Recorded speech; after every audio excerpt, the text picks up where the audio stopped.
Properties of amines. We now continue with the next properties.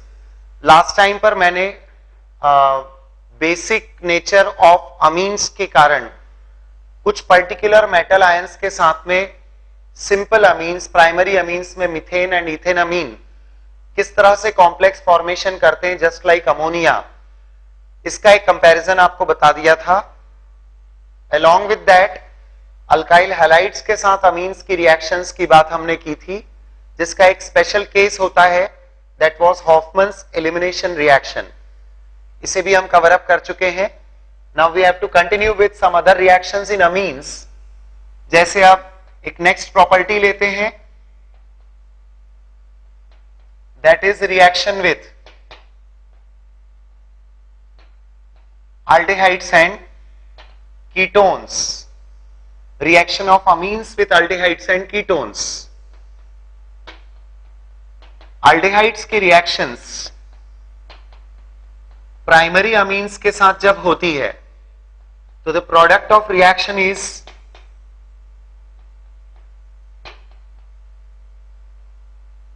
N alkyl imine product. इसे अल्डिमाइन कहा जाता है, अल्डिमीन और अल्डिमाइन. ये एन अल्काइल इमीन कंपाउंड्स कहलाते हैं. They are also called as an alkyl imine. इन्हीं कंपाउंड्स को शिव्स बेस भी कहा जाता है. शिव्स बेस. कीटोन्स होंगे तो भी सिमिलर प्रोडक्ट मिलेगा और इमीन प्रोडक्ट कहा जाता है इसे, एन अल्काइल इमीन. अल्डिमाइन और एन अल्काइल इमीन और शिव्स base, that is the same substance. Primary amine के बारे में ये बात हुई है अभी कि that we get this type of product. यदि आप सेकेंडरी अमीन की बात करते हैं तो यहां थोड़ा लिमिटेशन है.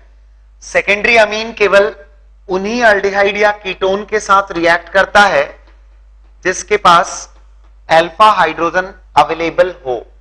कार्बोनाइल ग्रुप के पास वाला carbon that is alpha carbon, उससे attached hydrogen that is alpha hydrogen.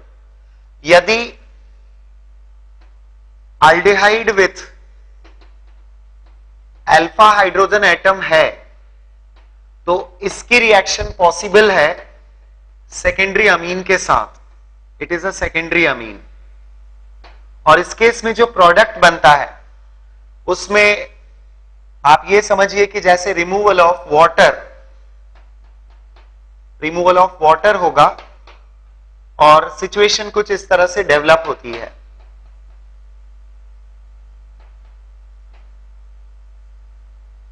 Oxygen of carbonyl group, alpha hydrogen along with the hydrogen of secondary amine, ये मिलकर इस तरह से कन्वर्ट होते हैं. रिमूवल ऑफ वाटर के साथ ये प्रोडक्ट बनता है. जो प्रोडक्ट आप देख रहे हैं ये in general in Amin product कहलाता है. Enamine. Ene stands for the double bond C double bond C, that is ene, and amine for this amine functional group NR2, that is a amine functional group. So general way में यदि हम बोले, excuse me, यदि हम general way में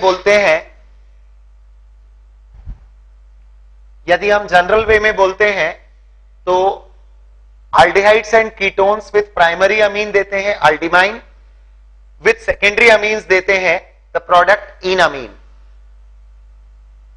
tertiary amines do not react with aldehydes and ketones. At the end this statement can be added. Amines में क्योंकि ये रेस्ट्रिक्शंस आएंगे, कई बार प्राइमरी सेकेंडरी के साथ रिएक्शन पॉसिबल होगी, टर्शरी के साथ नहीं. स्पेशली अल्डिहाइड्स, कीटोन्स, और इसके बाद जैसे कि मैं असाइलेशन या बेंजोइलेशन इन रिएक्शंस की बात करूंगा, इसमें भी इसी तरह के रेस्ट्रिक्शंस होंगे. I repeat the conclusions. Aldehydes and ketones with primary amines imines बनाते हैं. सेकेंडरी अमीन्स की रिएक्शन सिर्फ उन्हीं अल्डिहाइड्स या कीटोन्स के साथ होती है जिनमें अल्फा हाइड्रोजन हो. प्रोडक्ट इन अमीन होता है and tertiary amines do not react with aldehydes and ketones. The next category of reaction in amines is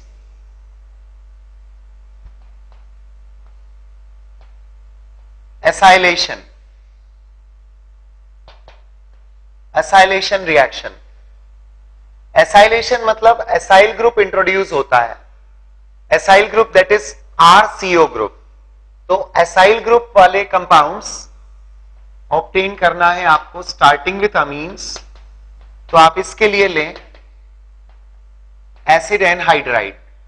जैसे मैंने एसिटाइलेशन करना है, असाइलेशन में यदि मैंने CH3CO ग्रुप लिया है तो I will call it acetylation.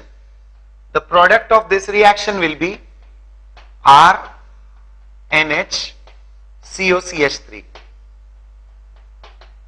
इसे हम असाइलेटेड प्रोडक्ट कहेंगे. Similar product can be obtained with secondary amine also, but tertiary amines do not undergo acylation reaction.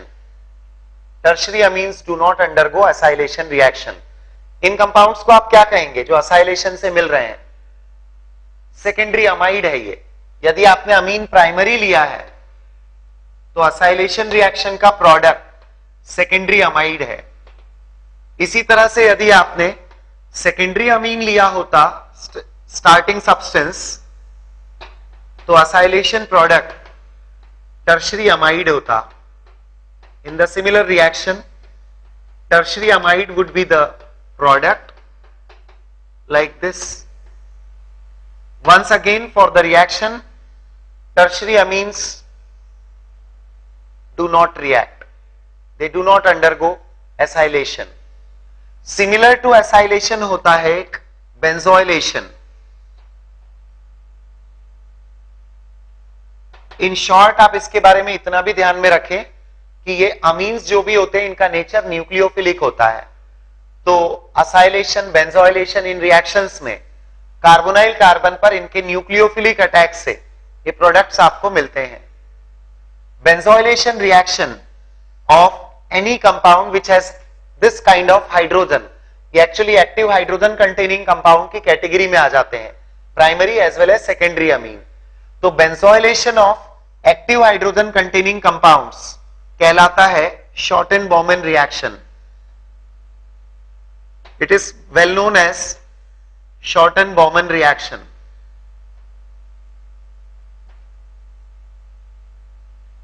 The reaction is just similar.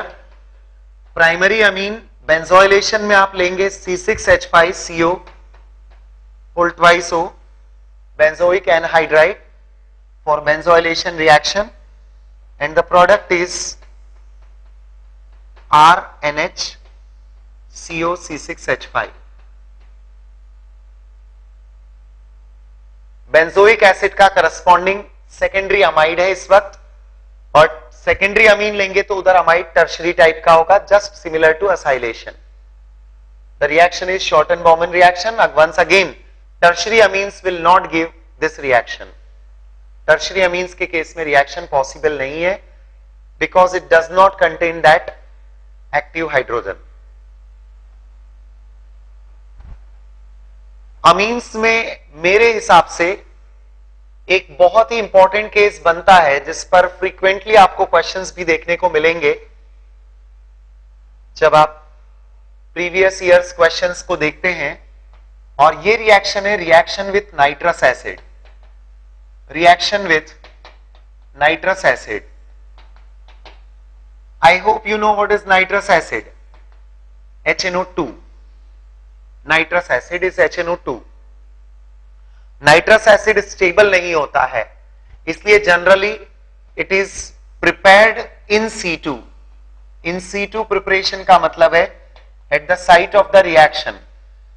Nitrous acid बनाना है आपको reaction mixture में ही, तो आप एक nitrite salt with a strong acid लें.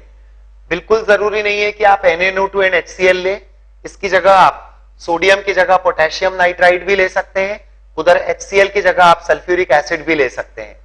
In an overall manner reaction mixture में HNO2 generate होता है nitrous acid and it is being used in the reaction. कैसे यूज हो रहा है देखते हैं.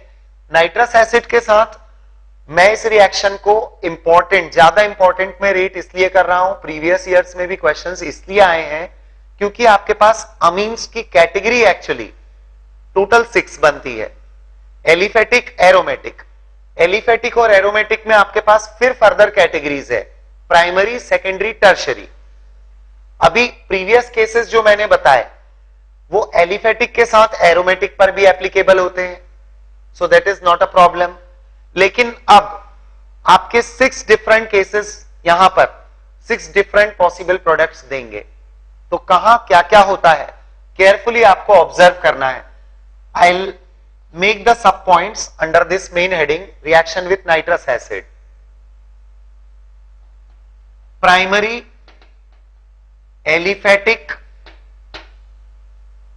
amines give a mixture of alcohol and alkene। जो प्राइमरी एलिफेटिक अमीन्स होते हैं, I write it as an example only, we can take C2H5NH2। और आप जब इसको नाइट्रस एसिड के साथ ट्रीट करते हैं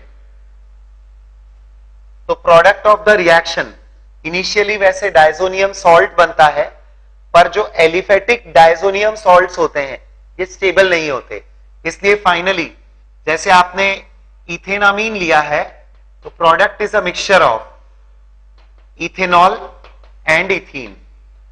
अल्कीन भी बनता है और एल्कोहल भी फॉर्म होता है। सेकेंड केस मैं लिखूंगा यहां पर प्राइमरी एरोमेटिक अमीन्स का। ये तो बहुत ही इंपॉर्टेंट केस है and I think you remember this reaction.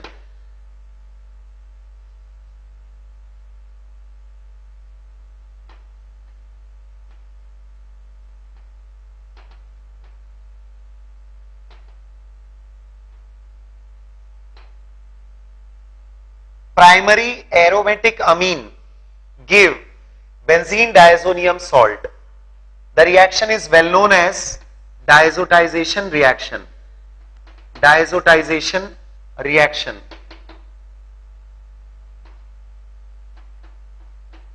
Primary aromatic amine मतलब हम एनिलीन के रेफरेंस में बात कर रहे हैं।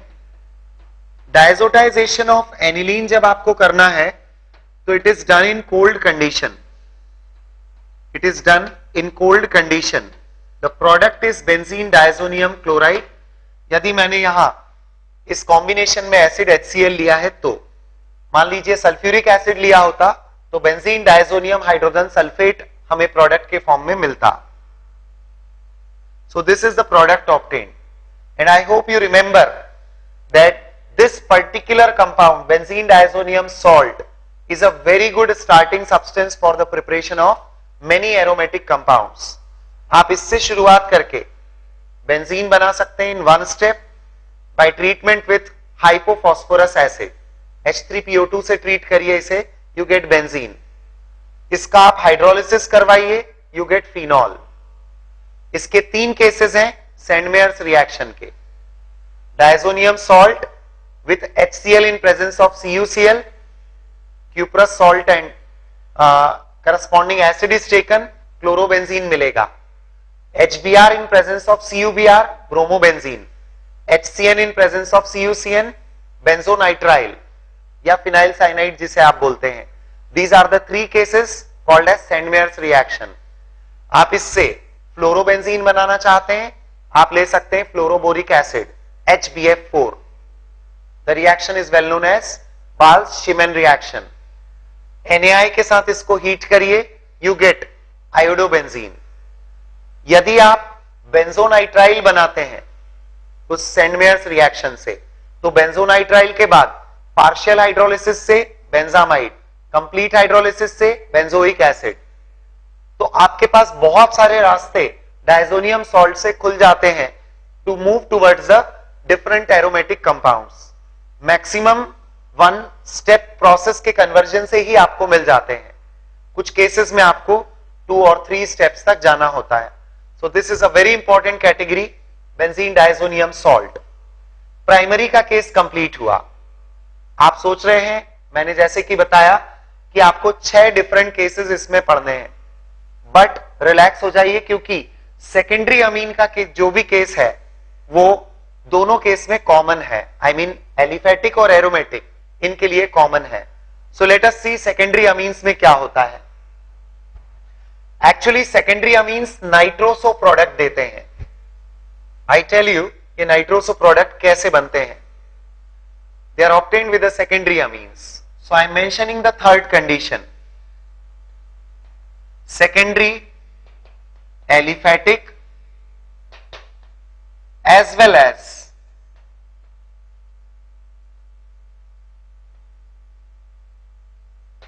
aromatic amines give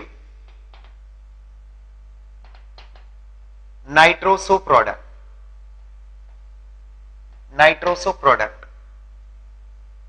So how does the reaction proceed देखते हैं.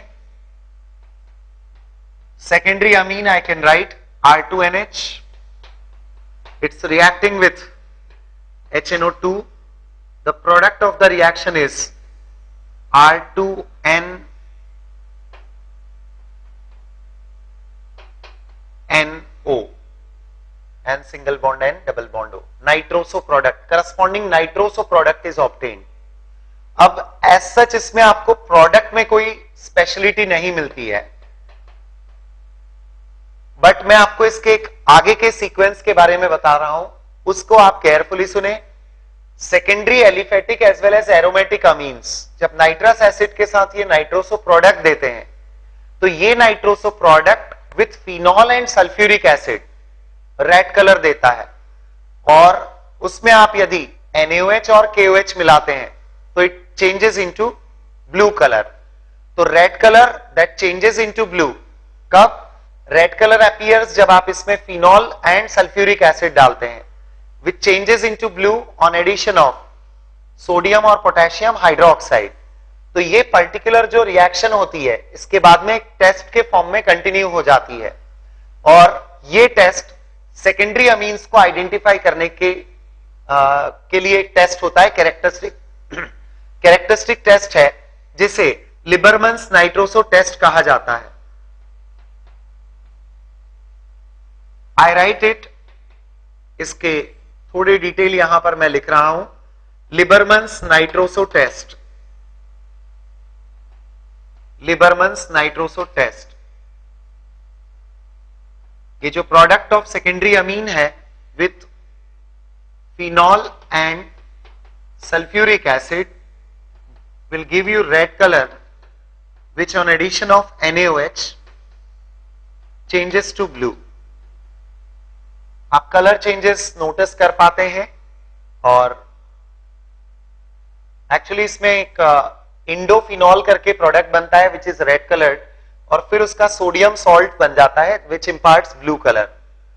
फिनॉलिक कंपाउंड्स एसिडिक होते हैं और NaOH के साथ उसका करस्पॉन्डिंग सॉल्ट ब्लू होता है. तो ये जो पर्टिकुलरली कलर चेंजेस हैं दे आर एक्चुअली नोटिसेबल, इसीलिए इसको आप as a test of secondary amine use करते हैं.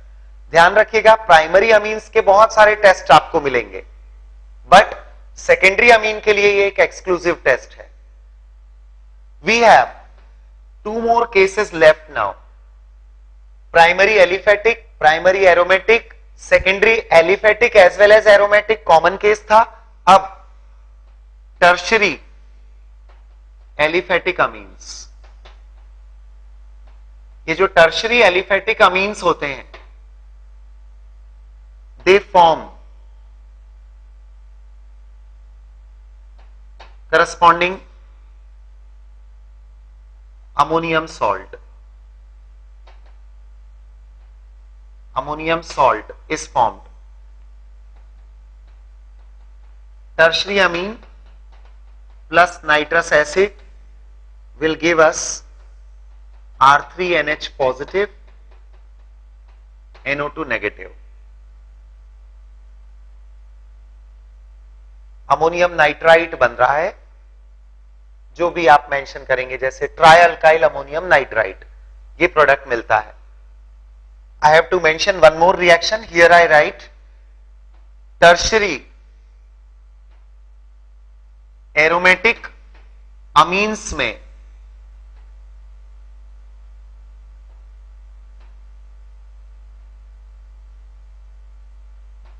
नाइट्रोफिलिक सब्स्टिट्यूशन हो जाता है. यदि नाइट्रस एसिड से आप ट्रीट करते हैं और एरोमेटिक टर्शरी अमीन आपने लिया हुआ है तो they undergo electrophilic substitution at ortho and para positions.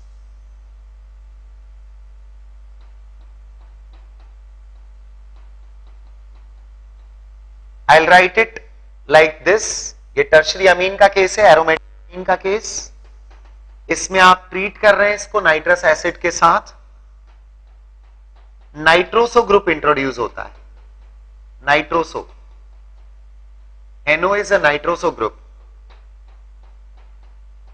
Nitro group nitration पे आता यदि आपने नाइट्रिक एसिड लिया होता तो.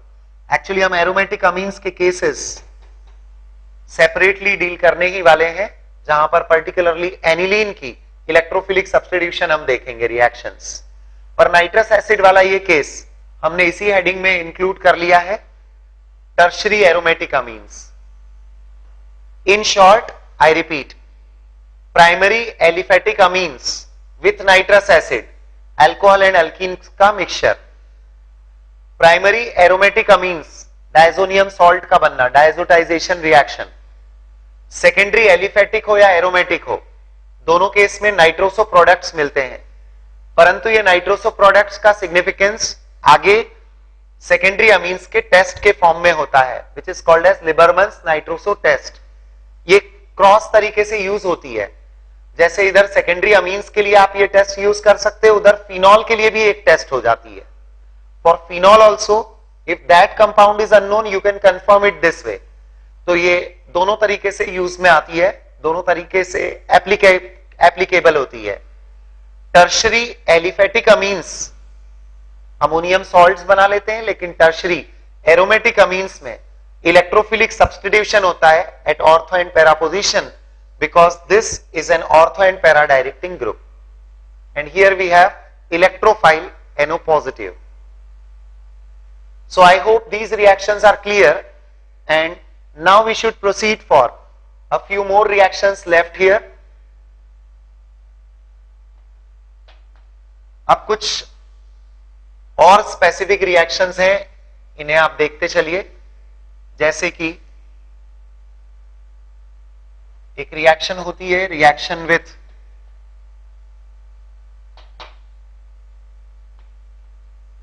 Carbon disulphide in presence of mercuric oxide. ये रिएक्शन सिर्फ प्राइमरी अमीन्स देते हैं. The reaction is only given by primary amines. On reaction with CS2 in presence of mercuric oxide, the product obtained is RC double bond, sorry, RN double bond C double bond O. NCO functional group क्या कहलाता है? Isocyanate होता है ये. This is called as isocyanate. यदि oxygen के through linkage होता है तो हम इसे साइनेट बोलते हैं, नाइट्रोजन के थ्रू है तो आइसोसाइनेट कहा जाता है. तो ये जो प्रोडक्ट बन रहा है this is called as alkyl isocyanate. इसके साथ स्पेशलिटी अब ये है फ्रेंड्स कि जो अल्काइल आइसोसाइनेट बनता है इसकी स्मेल मस्टर्ड ऑयल की तरह होती है, and that is why this particular reaction is called as Hofmann's mustard oil reaction. I write the name here, Hoffman's mustard oil reaction. You know mustard that is sarson, so it has a smell like mustard oil. Alkyl isocyanate जो होते हैं इनकी mustard oil की smell के कारण। Once again now we have got a test of primary amines, क्योंकि आप smell को नोटिस कर सकते हैं और इस वजह से आप इसको as a test of primary amines use कर सकते हैं।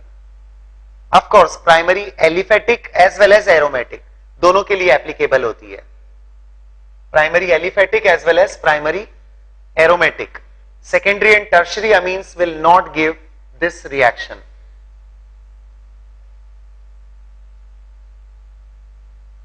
So I hope with all these points, with all these reactions, amines की जो भी key reactions है वो मैंने आपको बताई है और these reactions will help us in solving the different questions related to amines. अब एक मैटर और इसमें बचता है and that is about aniline. Aromatic amines के बारे में कुछ स्पेसिफिक चीजों को लेकर, एनिलीन को लेकर हमें बात करनी है। रिएक्शंस जो इलेक्ट्रोफिलिक सब्स्टिट्यूशन एनिलीन में होता है वो केस।